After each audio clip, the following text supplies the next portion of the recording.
প্রিয় শিক্ষার্থী বন্ধুরা, গতির ষষ্ঠ লেকচারে তোমাদের সবাইকে স্বাগত। তো গত লেকচার ভিডিওতে আমরা গতির সমীকরণ সম্পর্কিত ম্যাথ প্রবলেম সলভ করা স্টার্ট করেছিলাম। তো তারই ধারাবাহিকতায় এই লেকচার ভিডিওতে আমরা বেশ অনেকগুলো ম্যাথ প্রবলেম সলভ করব। তো আমাদের এখনের যে ম্যাথ প্রবলেমটা এটা হচ্ছে এরকম যে এ থেকে বি এর দূরত্ব হচ্ছে 1350 মিটার। একটি গাড়ির 1 মিনিটের বেগ, দূরত্ব ও সময়ের তালিকা হচ্ছে নিম্নরূপ। অর্থাৎ এই যে তালিকাটা, এটা হচ্ছে একটি গাড়ির 1 মিনিটের বেগ, দূরত্ব এবং সময়ের তালিকা। তো যখন সময় ছিল 0 তখন গাড়িটির বেগ ছিল হচ্ছে 0। যখন সময় অতিবাহিত হয়েছে 10 সেকেন্ড তখন তার বেগ হয়েছে 10। তো দূরত্বটা আমাকে দেওয়া হয় নাই, তো আমরা এটাকে দিয়ে রাখি, মানে কিছু দেয় নেই এখানে। 20তম সেকেন্ডে হয়েছে কত, 20 সেকেন্ডের সময় হয়েছে কত 20, 30 সেকেন্ডের সময় হয়েছে কত 30, 40 সেকেন্ডে 30, 50 সেকেন্ডও 30 এবং 60 সেকেন্ডও কত 30। আমাদের প্রথম প্রশ্নটা হচ্ছে এক্স এর মান নির্ণয় করো। আচ্ছা, এক্স জিনিসটা কি একটু খেয়াল করি আমরা। এক্স হচ্ছে 40তম সেকেন্ড থেকে ধরে 60তম সেকেন্ড পর্যন্ত অতিক্রান্ত দূরত্ব। একটু খেয়াল করি আমরা, 40তম সেকেন্ড থেকে 60তম সেকেন্ড পর্যন্ত এই যে সময়টা, এই যে আমার 20 সেকেন্ড টাইমটা, এই টাইমটাতে আমার গাড়ির বেগটা কত ছিল? গাড়ির বেগটা কিন্তু একদম 30তম সেকেন্ড থেকেই একদম 60তম সেকেন্ড পর্যন্ত স্টিল কত ছিল? 30 ছিল। অর্থাৎ এখানে আমার গাড়িটা সমবেগে চলতেছিল। তো আমার হচ্ছে এইটা, মানে এই 10 সেকেন্ড চায় নেই, আমার হচ্ছে বলতেছে 40 থেকে কত পর্যন্ত, 60 পর্যন্ত। তো আমরা যে কথাটা বলবো এখানে, সময় টি সমান আমার সময়টা হবে 60 মাইনাস হচ্ছে কত থেকে স্টার্ট করছি 40, এত সেকেন্ড। তো এখান থেকে আমরা সময়টা পাচ্ছি হচ্ছে 20 সেকেন্ড। এবং বেগটা কত? বেগটা হচ্ছে আমার 30 মিটার পার সেকেন্ড। তাহলে আমরা বলে ফেলি যে বেগ ভি সমান হচ্ছে 30 মিটার পার সেকেন্ড। ওকে, এবং সব কিছু আমার এসআই এককে আছে, তাহলে আমরা হচ্ছে ডাইরেক্ট সূত্রে আমাদের মানগুলো বসিয়ে দিই। তো আমরা লিখি যে আমরা জানি, তো এটা তো সমবেগে চলতেছিল, তো সমবেগের বেলায় স্মরণের সূত্র এস ইকুয়াল হচ্ছে কি ভিটি, এবং এই এসটাই তো হচ্ছে আমার এক্স এর মান। তো ভি হচ্ছে আমার কত 30 আর টি হচ্ছে আমার কত 20, এত মিটার সমান হচ্ছে আমার 600 মিটার। অর্থাৎ এই এক্স এর মানটা হচ্ছে কত মিটার? 600 মিটার। তো আমরা বলে ফেলবো অতএব এক্স এর মান হচ্ছে আমার 600 মিটার। তো আশা করি ক অংশটা আমরা বুঝতে পারছি। এটা আরেকটা পার্ট আছে খ অংশ, এটা এখন আমরা সলভ করব। তো খ অংশটিতে বলা হচ্ছে যে গড় ত্বরণ 0.75 মিটার পার সেকেন্ড স্কোয়ার হলে উল্লিখিত সময়ের মধ্যে গাড়িটি এ থেকে বিতে পৌঁছাতে পারবে কিনা। অর্থাৎ আমার উল্লিখিত সময়টা হচ্ছে কত সেকেন্ড, 0 থেকে 60, অর্থাৎ 60 সেকেন্ড। এই 60 সেকেন্ডের মধ্যে সে যদি 0.75 মিটার পার সেকেন্ড স্কোয়ার ত্বরণ ধরে চলতে থাকে, সে হচ্ছে 1350 মিটার পাড়ি দিতে পারবে কিনা। আমাকে ইনডাইরেক্টলি এটা বের করতে বলছে, কারণ 1350 মিটার যদি আমি পাড়ি দিতে পারি তাহলে কিন্তু আমি এ থেকে বিতে পৌঁছাতে পারবো। তো আমরা প্রথমে একটু দেখে ফেলি যে আমাদের কি কি দেওয়া আছে। তো আমাদের সময়টা কিন্তু জানা, সেটা হচ্ছে 0 থেকে 60 সেকেন্ড, অর্থাৎ 60 সেকেন্ড। তারপর হচ্ছে আমার দূরত্ব এস জানা, সেটা কত 1350 মিটার, এবং আদি বেগটাও আমার জানা, সেটা কত 0 মিটার পার সেকেন্ড। জানা না কোনটা? অবশ্যই শেষ বেগটা। তো শেষ বেগ জানা না থাকলে আমরা হচ্ছে স্মরণের একটা সূত্র ইউজ করি, ওই যে S equal UT plus half a t square, ওইটা ইউজ করি। তো আমরা প্রথমে লিখে ফেলি আমাদের কি কি দেওয়া আছে। তো আমাদের প্রথমেই যেটা দেওয়া আছে সেটা হচ্ছে আদিবেগটা, সেটা লিখে ফেলি যে আদিবেগ ইউ সমান হচ্ছে আমাদের 0 মিটার পার সেকেন্ড। তারপরে হচ্ছে আমাদের সময়, সময় টি সমান হচ্ছে আমাদের 60 সেকেন্ড, এবং আমাদের হচ্ছে স্মরণটা হচ্ছে 1350 মিটার। তাহলে স্মরণ এস সমান হচ্ছে 1350 মিটার। ওকে, এবং গড় ত্বরণটা আমাদেরকে দেওয়া আছে, তাহলে গড় ত্বরণ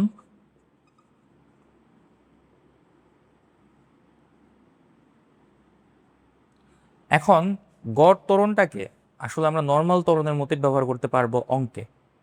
এখানে হয়েছে এটা কি যে আমাদের তো একটা জায়গার মধ্যে হচ্ছে দেখা যাচ্ছে স্পিডটা ছিল সমত্বরণ, একটা জায়গায় হচ্ছে সমবেগ। তো এরকম কিছু তো হইতে পারে, ঠিক আছে? তো এমন হতে পারে যে কিছু জায়গায় হচ্ছে ত্বরণ নেই, কিছু জায়গায় ত্বরণ আছে। তো সব কিছুকে আমরা কি করে ফেলছি, গড় করে ফেলছি, এবং এটাকে আমরা ম্যাথ এখন ইউজ করবো গড় ত্বরণ হিসেবে। তো এখন একটা কাজ করি, আমরা লিখে ফেলি আমাদের স্মরণের সূত্রটা, যে আমরা জানি এস ইকুয়াল হচ্ছে UT plus half AT square. তো তো আমার ইউর মানটা হচ্ছে এখানে কত, শূন্য, তাহলে শূন্যের সাথে টি হচ্ছে কত, 60 সেকেন্ড, এই দুইটা যদি গুণ হয় এটা তো জিরো হয়ে যাবে আমরা জানি। তারপরে লিখলাম হাফ, এর মান হচ্ছে আমাদের কত, 0.75 ইন্টু হচ্ছে আমাদের টি স্কোয়ার, টি হচ্ছে আমাদের 60 স্কোয়ার। তো আমাদের আনসারটা আসতেছিল হচ্ছে 1350, তো আমরা এটা লিখে ফেললাম। তো এবং আমাদের কিন্তু 1350-এরই দরকার ছিল, অর্থাৎ এই ত্বরণটা যদি সে নিয়ে চলতে পারে, এই গড় ত্বরণটা বজায় রেখে চলতে পারে, তাহলে সে 1350 মিটার অতিক্রম করে এ থেকে বিতে পৌঁছাতে পারবে। তো আশা করি ইমেজটা আমরা বুঝতে পারছি। এখন আমরা এনতম সেকেন্ডে অতিক্রান্ত দূরত্ব সংক্রান্ত একটা ম্যাথ প্রবলেম সলভ করব। তো ম্যাথ প্রবলেমটা হচ্ছে এরকম যে একটি গাড়ি স্থির অবস্থান থেকে 2 মিটার/সেকেন্ড স্কোয়ার ত্বরণ নিয়ে চলতে লাগলো। গাড়িটির 6তম সেকেন্ডে অতিক্রান্ত দূরত্ব নির্ণয় করো। তো বিষয়টা একটু বুঝি আমরা। আমাকে কিন্তু বলে নাই যে 6 সেকেন্ডে অতিক্রান্ত দূরত্ব, আমাকে বলা হয়েছে 6তম সেকেন্ডে অতিক্রান্ত দূরত্ব। তো আমরা অলরেডি এনতম সেকেন্ডে অতিক্রান্ত দূরত্বের একটা ফর্মুলা সম্পর্কে পরিচিত, সেটা হচ্ছে কি, যে এস এন সমান you plus half a two t minus one, এটা হচ্ছে এনতম সেকেন্ডের ফর্মুলা। এখন কথা হচ্ছে এই ফর্মুলাটা আমাকে কি রেজাল্ট হিসেবে দিবে। আমি যদি এখানে 6 ইনপুট দিই, অর্থাৎ এটার জন্য, তারপর সব মান টান বসাই, এখান থেকে আমি পাবো হচ্ছে 5 নাম্বার সেকেন্ড থেকে শুরু করে 6 নাম্বার সেকেন্ড পর্যন্ত এই যে টাইমটা 6তম সেকেন্ড, এখানে সে কতটুকু দূরত্ব অতিক্রম করেছে। আচ্ছা, আমি এটা এভাবে বোঝাচ্ছি। তো 0 থেকে 1 সেকেন্ড হয়েছে, তারপর 2 second, 3 second, 4 second, 5 second, 6 second. তো এটা হচ্ছে আমার প্রথম সেকেন্ড, এটা হচ্ছে আমার দ্বিতীয় সেকেন্ড, এটা হচ্ছে আমার তৃতীয় সেকেন্ড, পর্যায়ক্রমে এটা চতুর্থ, এটা পঞ্চম, এবং এইটা গিয়ে হচ্ছে আমার ষষ্ঠ। তো আমি হচ্ছে এই ষষ্ঠ সেকেন্ডে অতিক্রান্ত দূরত্বটা বের করব। তো এখানে আমার যেটা করতে হবে একটু খেয়াল করি, আমরা এই ফর্মুলা শুধুমাত্র এমসিকিউতে ইউজ করতে পারবো, ম্যাথে তো আমাকে অন্য অ্যাপ্রোচ আগাতে হবে। আমরা হচ্ছে এই প্রথমে 0 থেকে 6 সেকেন্ড পর্যন্ত টোটাল ডিস্টেন্সটা বের করে ফেলবো, যে এতটুকু সময় সে কতটুকু দূরত্ব অতিক্রম করে। তারপরে আমরা 0 থেকে 5তম সেকেন্ড পর্যন্ত বের করে ফেলবো। এই দুইটার যে বিয়োগফলটা, অর্থাৎ এই অংশটা আমি যদি অন্য একটা কালার দিয়ে দেখাই, এই অংশটা আমাদেরকে বের করতে হবে, এই এতটুকু ডিস্টেন্স আমাকে বের করতে হবে, এটাই হচ্ছে ষষ্ঠ সেকেন্ড অতিক্রান্ত দূরত্ব। এবং কথা হচ্ছে আমরা গতির যে সমীকরণগুলো সম্পর্কে অবগত, অর্থাৎ এইরকম যে এস সমান you plus B by two into T, বা আমাদের যে সরণের সূত্রটা যে S equal UT plus half AT square, এই সবগুলো সূত্রে আমরা টির যে মানটা বসাই, এই মানটা বসালে হচ্ছে আমরা 0 থেকে ওই সেকেন্ড পর্যন্ত দূরত্বটা পেয়ে যাই। তো আমি ধরা যাক এটা ইউজ করব, কারণ আমি হচ্ছে শেষ বেগ জানি না, তো আমি এটা ইউজ করব। এটার মধ্যে আমি যদি টির মান হচ্ছে 6 বসাই, তার মানে 0 থেকে 6তম সেকেন্ড পর্যন্ত আমরা ঠিক কতটুকু দূরত্ব অতিক্রম করেছি ওইটা পেয়ে যাব। এবং এরপর যদি আমি হচ্ছে 5 বসাই, তাহলে আমরা হচ্ছে 5 পর্যন্ত পেয়ে যাব। তারপর এই দুটার হচ্ছে আমরা বিয়োগফলটা বের করে ফেলবো, এবং বিয়োগফলটা বের করার পরেই আমরা হচ্ছে আমাদের কাঙ্ক্ষিত এই 6তম সেকেন্ড অতিক্রান্ত দূরত্বটা পেয়ে যাব। আশা করি আমরা নিয়মটা বুঝতে পারছি। তো আমরা ম্যাথটাকে সলভ করি। এখন নিয়ম অনুসারে আমরা হচ্ছে 0 থেকে 6তম সেকেন্ড পর্যন্ত, অর্থাৎ প্রথম 6 সেকেন্ডের সরণটা বের করে ফেলি। তো আমরা প্রথমে দেখি এখানে কি কি দেওয়া আছে। তো আমরা লিখে ফেলি যে এখানে আমাদের আদিবেগ ইউ সমান হচ্ছে কত, 0 মিটার/সেকেন্ড, এবং শেষ বেগ কিন্তু আমার দেওয়া নাই, তার বদলে হচ্ছে আমার ত্বরণ দেওয়া আছে। তো ত্বরণ এ সমান হচ্ছে আমার 2 মিটার/সেকেন্ড স্কোয়ার। তারপরে আমার হচ্ছে সময়টা আমার জানা, সময় টি সমান হচ্ছে কত, 6 সেকেন্ড। আমরা 6 সেকেন্ড এটা বের করার চেষ্টা করতেছি। তো 3টা চলক পেয়ে গেছি। তারপরে হচ্ছে আমাকে এখন যেটা বের করতে হবে সেটা হচ্ছে সরণ। তো সরণটা লিখে ফেলি। তো সরণ, এটাকে আমরা লিখে ফেলি হচ্ছে S6, সিক্স না সরি, আমরা এটাকে S1 ধরি। এটা সমান কত আসবে আমরা বের করব। তো আমরা জানি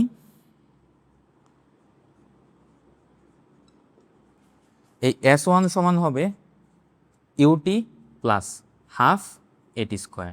এখন একটু বুঝি আমরা আমরা হচ্ছে তো এটা বের করেছি 6 সেকেন্ডের জন্য। তো এখানে সময়টা কিন্তু চেঞ্জ হবে, এটাকে আমরা T1 দিয়ে দিই, কারণ পরে হচ্ছে আবার আমরা 5 সেকেন্ডের জন্য বের করবো। তো এটাকে T1 দিয়ে দিই, এটাকে T1 দিয়ে দিই, এবং এটা S1 দেওয়া হয়েছে। কিন্তু ত্বরণটা সেম থাকবে, ত্বরণটাকে চেঞ্জ করার দরকার নেই, ইউটাও সেম থাকবে। এখন কিউর মান হচ্ছে কত, 0, তার সাথে হচ্ছে আমরা T1 গুণ দিব, T1 হচ্ছে 6, এটা তো 0 আসবে আমরা জানি। তারপরে হাফ, ত্বরণের মান হচ্ছে আমার কত, 2, এবং সময়ের মান হচ্ছে আমার কত, ছয়, তাহলে 6-এর স্কোয়ার। তো এখান থেকে আমরা যেটা পাচ্ছি 6-এর স্কোয়ার হচ্ছে 36। তো 2 কাটা গেল, তারপর 36 থাকতেছে, তাহলে এখানে আমার অতিক্রান্ত দূরত্ব হচ্ছে 36 মিটার। তো আমরা S1টা পেয়ে গেছি। এখন আমরা যেটা করব, আমরা হচ্ছে S2 বের করব। তাহলে আবার আমরা সময় আমরা হচ্ছে T2 ধরি, এটা হচ্ছে কত 5 সেকেন্ড। তারপরে হচ্ছে আমরা সরণ S2 বের করব, এটা এখন আমাদের কাজ। তাহলে আমরা জানি যে S2 সমানও কি হবে, UT2 plus half A T2 square. Your মান কত, সেম 0। তো 0 ইন্টু T2, অর্থাৎ আচ্ছা মানটা বসিয়ে দিই আমি, আমার মানটা হচ্ছে কত 5 সেকেন্ড প্লাস হাফ এ T2 হচ্ছে কত 5, 5-এর স্কোয়ার। তো এখান থেকে আমরা কত পাচ্ছি, আমরা এখান থেকে পাচ্ছি হচ্ছে 25 মিটার। তো একটা হচ্ছে 36 মিটার আর একটা হচ্ছে কত 25 মিটার। অতএব আমরা যেটা বলতে পারি যে 6তম সেকেন্ডে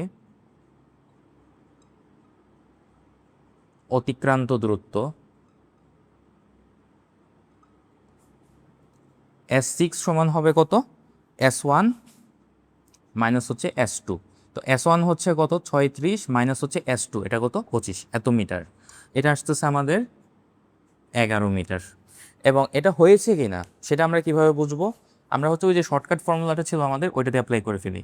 তাহলে S6 সমান হবে U প্লাস হাফ এ ইন্টু হচ্ছে 2T মাইনাস 1। তো এখানে হচ্ছে দেখো এর মান 2 বসালে এই হাফ এবং 2 কাটাকাটি চলে যাচ্ছে, ইউ তো শূন্য, 2T মাইনাস 1। এখন টি হচ্ছে কত 6, 6 দিয়ে হচ্ছে কত 12, 12 থেকে 1 বাদ দিলে হচ্ছে আমার 11।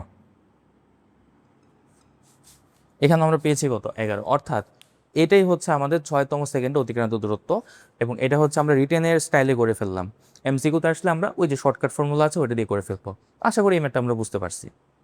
Nতম সেকেন্ড অতিক্রান্ত দূরত্ব সংক্রান্ত আরেকটা ম্যাথ প্রবলেম আমরা এখন সলভ করব। তো এই ম্যাথ প্রবলেমটা হচ্ছে এরকম যে কোনো একটা গাড়ি স্থির অবস্থা থেকে 5 সেকেন্ডে 10 মিটার পার সেকেন্ড এবং 10 সেকেন্ডে 20 মিটার পার সেকেন্ড বেগ অর্জন করে। গাড়িটির ষষ্ঠ সেকেন্ডে অতিক্রান্ত দূরত্ব নির্ণয় করো।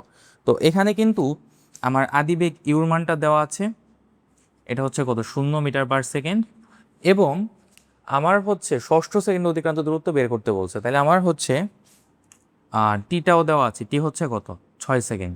তো আমরা হচ্ছে 6 সেকেন্ডের জন্য বের করবো সরণটা, তারপর হচ্ছে 5 সেকেন্ডের জন্য বের করবো, দুইটা বিয়োগফলটা বের করবো আর কি। কিন্তু কথা হচ্ছে এখানে কিন্তু আমার ত্বরণটা ডিরেক্টলি দেওয়া নেই, তো এটাকে আমরা বের করতে পারবো। তো আমাদেরকে বলা হচ্ছে 5 সেকেন্ডে তার বেগ হচ্ছে 10 মিটার পার সেকেন্ড এবং 10 সেকেন্ডে তার বেগ হচ্ছে 20 মিটার পার সেকেন্ড। তো 5 সেকেন্ডে যদি 10 মিটার পার সেকেন্ড হয়, 10 সেকেন্ডে হয়েছে 20, তাহলে এটা কিন্তু সমত্বরণে যাচ্ছে। আমরা কিভাবে বুঝলাম জিনিসটা একটু খেয়াল করি। তো 5 সেকেন্ডে হচ্ছে কত 10 মিটার পার সেকেন্ড। তো আমরা হচ্ছে কি করছি, আদি বেগটাকে 0 যদি ধরি তাহলে 0 থেকে শেষ বেগ হয়েছে কত 10, তাহলে 10 মাইনাস 0 ভাগ হচ্ছে সময় 5। এখান থেকে আমরা ত্বরণ পাচ্ছি কত 2 মিটার পার সেকেন্ড স্কোয়ার। এটা হচ্ছে এটা। আর পরের অংশটাতে অর্থাৎ এই যে 5 সেকেন্ড থেকে 10 সেকেন্ড, এখানেও কত সেকেন্ড সময় 5 সেকেন্ড সময়। এখানে আদিবেগ কত, আদিবেগ হচ্ছে 10, শেষ বেগ হয়েছে কত আমার 20। তো 20 থেকে আবার বাদ দাও হচ্ছে 10, সেম ভাগ করা হচ্ছে 5 দিয়ে, এটা আসতেছে 2 মিটার পার সেকেন্ড স্কোয়ার। তো এই অংশটা যদি না বুঝি আমরা একটু খেয়াল করি, আমাদের শেষ বেগ হয়েছে কত 20 আর আদি বেগ ছিল কত 10, মানে আমি হচ্ছে পরবর্তী 5 সেকেন্ডের জন্য, এই যে 5 সেকেন্ড থেকে 10 সেকেন্ড, এই যে পরবর্তী 5 সেকেন্ড ওইটার জন্য হিসাব করতেছি। তো 20 বিয়োগ 10, আর এখানে হচ্ছে সময় কত 5 সেকেন্ড, এখান থেকেও ত্বরণটা আমরা পেয়েছি কত 2 মিটার পার সেকেন্ড স্কোয়ার। তো দেখো একই ত্বরণ পাওয়া যাচ্ছে, তার মানে এটা হচ্ছে কি সমত্বরণের ম্যাথ আর কি। তো এখান থেকে আমরা হচ্ছে ত্বরণটাকে এখন বের করে নিয়ে আসবো। তো অলরেডি আমি ত্বরণটা বের করে নিয়ে আসছি। তো এটাই হচ্ছে আমাদের ত্বরণ, তাহলে এটাও হচ্ছে কত আমাদের 2 মিটার পার সেকেন্ড স্কোয়ার। দেখি আমরা এখন ইও জানি, আমরা টিও জানি, আমরা এও জানি। আমরা তো আমরা যে কাজটা করব, সরণ বের করব হচ্ছে 6 সেকেন্ডের জন্য, 0 থেকে 6-এর জন্য ওই যে S equal UT plus half a t স্কোয়ারের সূত্র দিয়ে। তারপরে হচ্ছে আমরা এর আগের সেকেন্ডের জন্য বের করব, করে এই দুটাকে বিয়োগফল করে দিব, তাহলে হচ্ছে আমরা আনসারটা পেয়ে যাব যে আমাদের 6তম সেকেন্ডে বা ষষ্ঠ সেকেন্ডে অতিক্রান্ত দূরত্ব কত। তো আশা করি অঙ্কটা আমরা করতে পারবো। তো এটার আনসারটা আসবে আমাদের হচ্ছে 11 মিটার। তো আমরা এটা করে হচ্ছে মিলিয়ে নিব। তো এটা কিভাবে পেলাম আমরা, ওই যে সংক্ষিপ্ত সূত্রটা দিয়ে। তো এটা আশা করি আর বোঝানোর দরকার নাই। আমরা এই রিলেটেড আরেকটা ম্যাথ প্রবলেম সলভ করি। তো এই ম্যাথ প্রবলেমে আমাদেরকে বলা হচ্ছে একটি গাড়ির বেগ এবং সময়ের তালিকা হচ্ছে নিম্নরূপ। অর্থাৎ বিভিন্ন বিভিন্ন সময় আমরা বেগ বের করে তালিকা বের করেছি এবং হচ্ছে আমরা ইন্টারভালটা নিয়েছি কত 4 সেকেন্ড পরে। তো একটু খেয়াল করি, 0তম সেকেন্ডে 0, 4তম সেকেন্ডে 10, 8তম সেকেন্ডে কত 20, 12তম সেকেন্ডে কত 30, 16তম সেকেন্ডে 40, অর্থাৎ সব জায়গাতে হচ্ছে আমার সমতরণ চলতেছে। আমাকে বলা হচ্ছে চতুর্থ সেকেন্ডে অতিক্রান্ত দূরত্ব নির্ণয় করো। আমাকে বলে নাই যে 4 সেকেন্ড অতিক্রান্ত দূরত্ব, আমাকে বলছে চতুর্থ সেকেন্ড, অর্থাৎ এটাও এনতম সেকেন্ডের অঙ্ক। তো চতুর্থ সেকেন্ড যেহেতু বলা হয়েছে, তো আমরা কি করব, 0 থেকে 4 সেকেন্ড পর্যন্ত মোট অতিক্রান্ত দূরত্বটা বের করব, তার থেকে বাদ দিব 0 থেকে 3 সেকেন্ডেরটা। তো আমাদের হচ্ছে কি কি প্রয়োজন, আমাদের হচ্ছে ইউ প্রয়োজন, আমাদের হচ্ছে টি প্রয়োজন এবং হচ্ছে এ প্রয়োজন। ইউ হচ্ছে আমার কত 0, এটা দেওয়া আছে। টি হচ্ছে কত, টি তো আমরা জানি 4 সেকেন্ড আর 3 সেকেন্ড, 4 এবং 3 বসিয়ে ফেলতে পারবো। শুধু জানি না কাকে, আমরা ত্বরণটাকে। তো ত্বরণটাকে এখান থেকে ছকটা থেকে বের করতে হবে। কিভাবে বের করব, তো আমরা জানি যে ত্বরণ এর সমান হচ্ছে V minus you by T. তো আমরা হচ্ছে 4 সেকেন্ড পর্যন্ত ত্বরণ নিয়ে কাজ করব। তো আমরা দেখি 4 সেকেন্ডে বেগ হচ্ছে কত 10, তাহলে শেষ বেগ হচ্ছে 10, আদি বেগ হচ্ছে আমার 0, ভাগ হচ্ছে 4। এখান থেকে আমরা পাচ্ছি 2.5 মিটার পার সেকেন্ড স্কোয়ার। একদম ইজি, যেহেতু আমার বেগটা দেওয়া আছে মিটার পার সেকেন্ডে আর সময়টা দেওয়া হচ্ছে আমার সেকেন্ডে, এটা আসছে আমার 2.5 মিটার পার সেকেন্ড স্কোয়ার। ত্বরণটাও পেয়ে গেছি। এরপরে হচ্ছে আমরা যে কাজটা করবো, যে আগের মতো প্রসেসটা ফলো করব, যে হচ্ছে 4 সেকেন্ড পর্যন্ত, তারপর 3 সেকেন্ড পর্যন্ত দুইটা বিয়োগফল করব এবং এই বিয়োগফলটা আসবে আমার 3.75। এটাই হচ্ছে আমার 4তম সেকেন্ড অতিক্রান্ত দূরত্ব। তো আশা করি এই ম্যাথটা আমরা করতে পারবো এবং এটার আনসারটা আসবে হচ্ছে আমার 8.75 মিটার। তো ভিডিওর এই পর্যায়ে আমরা আপেক্ষিক বেগ নিয়ে আলোচনা করব। তো আপেক্ষিক বেগ জিনিসটা কি, একজনের বেগের সাপেক্ষে আরেকজনের বেগ, এটি হচ্ছে আপেক্ষিক বেগ। তো যার সাপেক্ষে হচ্ছে আমরা আপেক্ষিক বেগটা হিসাব করব, সে হচ্ছে প্রসঙ্গ বিন্দু বা প্রসঙ্গ কাঠামো। জিনিসটা আমরা একটু খেয়াল করি। ধরা যাক একটা গাছ এখানে স্থির অবস্থায় আছে এবং এই গাছের পাশ দিয়ে একটা রাস্তা গেছে, সেই রাস্তায় একটি গাড়ি হচ্ছে 25 মিটার পার সেকেন্ড বেগে চলমান। তো গাড়িটি হচ্ছে একটা বেগে চলমান, সেই বেগটা কে পরিমাপ করেছে, অর্থাৎ আমি বোঝাতে চাচ্ছি যে এই যে 25 মিটার পার সেকেন্ড বেগটা, এই যে যে পর্যবেক্ষক এটা পর্যবেক্ষণ করেছেন, তিনি কই আছেন, তিনি অবশ্যই গাড়ির বাহিরে আছেন। কারণ গাড়ির ভিতরে যে বসে আছে তার সাপেক্ষে কিন্তু গাড়িটাকে স্থির মনে হবে এবং এটা কিন্তু আমরা দেখেছি, আমরা যখন গাড়ি দিয়ে কোথাও ভ্রমণ করি, তো বাহিরের কোনো একজন মানুষ সে দেখবে যে আমি হচ্ছে গতিশীল, কিন্তু ভিতরে বসে থাকা আমি আমার নিজেকে কিন্তু স্থির মনে করি। এটা কেন হয়, এটা কিন্তু আপেক্ষিক বেগের কারণে হয়। তো এখানে গাছের কাছে মনে করো যে পর্যবেক্ষক দাঁড়িয়ে আছে, সে দেখছে যে গাড়িটা 25 মিটার পার সেকেন্ড বেগে ওই সামনের দিকে এগিয়ে যাচ্ছে, কিন্তু গাড়ির ভিতরে বসে থাকা আমি হচ্ছে খেয়াল করব যে আমার পিছনের সিটে বসে থাকা আমার বন্ধু, আমার সাপেক্ষে তার কোনো দূরত্বে চেঞ্জ হচ্ছে না, অর্থাৎ আমার সাপেক্ষে সে হচ্ছে কি স্থির। কিন্তু বাইরে থেকে কেউ যদি দেখে, সে দেখবে হচ্ছে আমরা দুজনেই হচ্ছে কি গতিশীল। অর্থাৎ কে দেখছে, কোথা থেকে দেখছে, তার উপর ভিত্তি করে কিন্তু আমরা গতিটাকে চেঞ্জ করে ফেলতে পারি, বা গতি বর্ণনা করতে হয় হচ্ছে কারো একজনের সাপেক্ষে বা কোনো একটা দৃঢ় অবলম্বনের সাপেক্ষে। ওইটাই হচ্ছে আমাদের প্রসঙ্গ কাঠামো। তো প্রসঙ্গ কাঠামো হচ্ছে এরকম যে দৃঢ় বস্তুর সাপেক্ষে আমরা হচ্ছে অন্য কোনো বস্তুর গতি বর্ণনা করে থাকি। যেমন এই ক্ষেত্রে এই গাছটা ছিল হচ্ছে প্রসঙ্গ কাঠামো, কারণ গাছের নিচে বসে থাকা কোনো একজন লোক দেখেছে হচ্ছে গাড়িটা 25 মিটার পার সেকেন্ড বেগে পাস করতেছে। আবার আমি যখন গাড়ির ভিতরে আছি, তো গাড়িটাকে আমি প্রসঙ্গ কাঠামো ধরলাম, তো গাড়ির সাপেক্ষে আমার তো মানে গাড়ির যে বডিটা আছে বা গাড়িটা আছে তার সাপেক্ষে আমার তো কোনো হচ্ছে অবস্থানে চেঞ্জ হচ্ছে না, তাই এটার সাপেক্ষে আমার বেগটা দেখাচ্ছে কত 0, অর্থাৎ আমার এই ক্ষেত্রে প্রসঙ্গ কাঠামোটা হচ্ছে আমার গাড়ি। আবার আমি যদি খেয়াল করি, আমি দেখলাম যে আমার সাপেক্ষে আমার বন্ধুর বেগটা হচ্ছে স্থির, তখন আমি ছিলাম প্রসঙ্গ কাঠামো এবং আমার সাপেক্ষে আমার বন্ধুর কোনো অবস্থানে চেঞ্জ হচ্ছে না, তাই তার বেগটা হয়ে গেছে কত 0। তো আপেক্ষিক বেগের ধারণাটিকে আরও পাকাপোক্ত করার জন্য আমরা এই দুটো উদাহরণ একটু লক্ষ্য করি। তো প্রথম উদাহরণটিতে বলা হচ্ছে যে একটি গাড়ি হচ্ছে 10 মিটার পার সেকেন্ড বেগে এই দিকে আগাচ্ছে এবং অপর আরেকটি গাড়ি হচ্ছে তার ঠিক বিপরীত দিকে, এই দিকটাকে তো যেহেতু আমরা পজিটিভ ধরেছি, তার বিপরীত দিকটা হবে কি অবশ্যই নেগেটিভ। তো এই দিকটাতে হচ্ছে 30 মিটার পার সেকেন্ড বেগে আগাচ্ছে। এখন এই দুইটা গাড়ির বাহিরে অর্থাৎ রাস্তায় যদি কেউ দাঁড়ানো থাকে, সে অবশ্যই আমার মতো আমি যে অবজার্ভটা করলাম সেম অবজার্ভ করবে যে এই গাড়িটা যাচ্ছে এইদিকে 10 মিটার পার সেকেন্ড বেগে আর এই গাড়িটা এইদিকে আসছে 30 মিটার পার সেকেন্ড বেগে। বাট এই গাড়িতে বসা কেউ যদি ওই গাড়ির দিকে লক্ষ্য করে, সে দেখবে যে এই গাড়িটা 40 মিটার পার সেকেন্ড বেগে এগিয়ে আসছে, 30 মিটার পার সেকেন্ড না। কিন্তু কেন এই বেগটা তার কাছে চলে গেল, যোগ হলো, কেন হলো? এই ব্যাখ্যাটা আমরা হচ্ছে আপেক্ষিক বেগ থেকে পাবো। আমরা একটু বুঝি বিষয়টা। সে হচ্ছে এইদিকে আগাচ্ছে 10 মিটার পার সেকেন্ড বেগে আর এটা আসছে 30 মিটার পার সেকেন্ড বেগে। তো সে অলরেডি এদিকে আগাচ্ছে আর সে এদিকে আগাচ্ছে, তো তার সাপেক্ষে তার বেগটা কিন্তু বেশি মনে হবে। কেন বেশি মনে হবে, এটা একটু আমরা ফিল করার চেষ্টা করি। যেহেতু গাড়িটাকে আমরা প্রসঙ্গ কাঠামো ধরেছি, তাহলে তার বেগটাকে আমার শূন্য বানাতে হবে, অর্থাৎ তাকে আমার স্থির বানাতে হবে।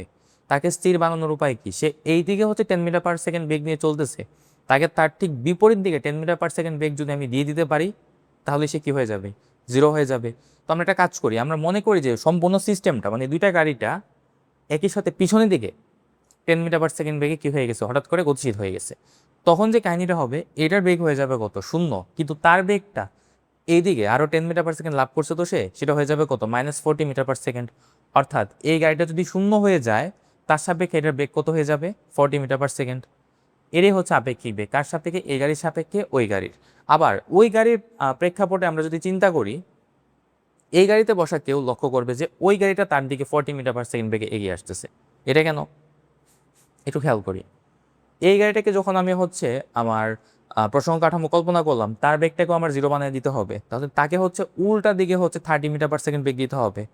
এবং তাকে শুধু দিলে হবে নাকি এটাকেও দিতে হবে? অবশ্যই এটাকেও দিতে হবে। এবং এটা তো হচ্ছে তার দিকে, তার অলরেডি 10 আছে, আরও এদিকে হচ্ছে 30 পেলো, সে হয়ে গেছে কত? 40। তো এই গাড়িতে বসা লোক মনে করবে যে এই সামনের গাড়িটা তার দিকে 40 মিটার পার সেকেন্ড বেগে এগিয়ে আসতেছে। পরের উদাহরণ দুটো লক্ষ্য করি। এই গাড়িটা যেদিকে গতিশীল, ওই গাড়িটাও কিন্তু একই দিকে গতিশীল। তো এই গাড়ির বেগটা যদি হয় 20 মিটার পার সেকেন্ড, এই গাড়ির বেগটা কত দেওয়া আছে এখানে? 10 মিটার পার সেকেন্ড। তো এই গাড়িতে বসা কেউ লক্ষ্য করবে যে এই গাড়িটা 10 মিটার পার সেকেন্ড করে এগিয়ে আসছে তার দিকে, 10 মিটার পার সেকেন্ড করে তার দিকে এগিয়ে আসছে। কেন এরকম মনে করবে? এটাকে উপলব্ধি করার চেষ্টা করি। তার বেগটাকে শূন্য বানাতে হবে, তো আমরা হচ্ছে তাকে উল্টা দিকে 20 মিটার পার সেকেন্ড বেগ দিলাম, জিরো হয়ে গেল। এই গাড়িটা একটু খেয়াল করি আমরা, এই গাড়িটা এদিকে আগাচ্ছিল কত? 10 মিটার পার সেকেন্ড বেগে, তাকে হচ্ছে উল্টা দিকে হচ্ছে আমরা 20 দিয়ে দিছি। তো মাইনাসের 20 আর প্লাসের কত? 10 কাটাকাটি করে কি আছে? মাইনাসের 10 আছে। তার মানে হচ্ছে সে এই দিকে 10 মিটার পার সেকেন্ড বেগে কি হবে? এগোতে থাকবে। তো এই গাড়ির লোকটা মনে করবে যে এই গাড়িটা তার দিকে 10 মিটার পার সেকেন্ড বেগে এগিয়ে আসছে। এবং এটা কিন্তু আমরা উপলব্ধি করি, আমাদের গাড়ি যখন স্পিড বেশি থাকে, সামনে গাড়িটা মনে হয় যে আমাদের দিকে এগিয়ে আসতেছে, সামনে স্লো গাড়িটা মনে হয় যে আমাদের দিকে এগিয়ে আসতেছে। আবার যদি সামনে গাড়ি বেগটা বেশি হয়, মনে হবে যে সামনে গাড়িটা আমাদেরকে পিছনে ফেলে চলে যাচ্ছে। এগুলো হচ্ছে সব আপেক্ষিক বেগের কারসাজি। তো এই গাড়িতে যে আছে সে কি মনে করবে? এটা একটু আমরা দেখি।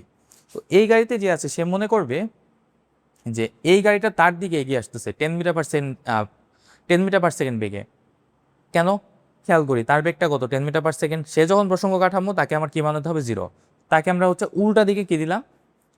10 মিটার পার সেকেন্ড বেগ দিলাম, অর্থাৎ -10 করলাম।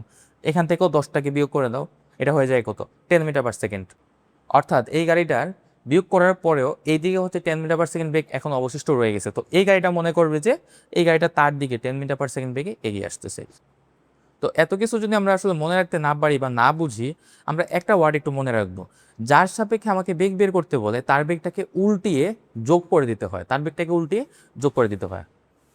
একটু খেয়াল করি, এটার সাপেক্ষে বেগ বের করতে বলছে, তার বেগটাকে উল্টিয়ে দাও, সেটা হবে কত? -10। এই -10 কে এটার সাথে যোগ করে দাও, -40 হয়ে গেছে। আবার খেয়াল করো, এটার সাপেক্ষে এটার বেগ বের করতে বলছো, তো যার সাপেক্ষে বেগ তার বেগটাকে উল্টিয়ে দাও, এটা হয়ে যাবে কত? -10। এই -10টাকে যদি 20-এর সাথে যোগ করো, থাকতেছে কত? +10। অর্থাৎ তার বেগটা মানে এটার সাপেক্ষে এটার বেগটা মনে হবে কোন দিকে? এদিকে, 10 মিটার পার সেকেন্ড। তো আশা করি আমরা বিষয়টা বুঝতে পারছি। আপেক্ষিক বেগের কথা বললে হচ্ছে যার সাপেক্ষে বেগ বের করতে বলবে, আমরা তার বেগটাকে উল্টিয়ে যোগ করে দিব, একদম সিম্পল জিনিস।